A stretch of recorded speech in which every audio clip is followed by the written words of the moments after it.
Hi friends, Monday ஈவினிங்க்கு மேலே தான் இன்றைக்கி வீடியோ எடுக்கவே ஸ்டார்ட் பண்ணேன். Evening as usual tea coffee வைக்கிற வேலை தான். இன்றைக்கி காலையில் மாவு ஆட்டுற வேலை இருந்துச்சு. மாவு காலியாகவே கிட்டத்தட்ட 2-3 நாள் ஆயிடுச்சு. மாவு இல்லைனாவே போதும், என்னடா டிஃபன் செய்கிறதுன்னு ஒரே குழப்பமாக தான் இருக்கும்.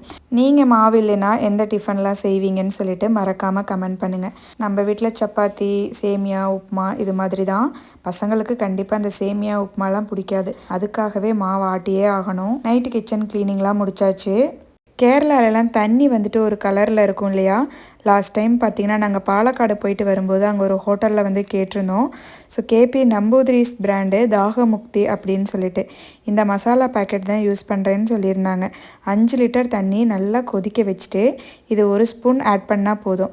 அதுக்கப்புறம் திரும்ப நல்லா கொதிக்க வச்சு ஆற வச்சு வடிகட்டி வச்சுக்கலாம். தண்ணி நல்லா டேஸ்ட்டாக இருந்துச்சு. கண்டிப்பாக நீங்களும் ட்ரை பண்ணி பாருங்கள். ஓகே ஃப்ரெண்ட்ஸ், இன்றைக்கி டே இப்படி தான் இருந்துச்சு. நாளைக்கு இன்னொரு வீடியோவில் பார்க்கலாம்.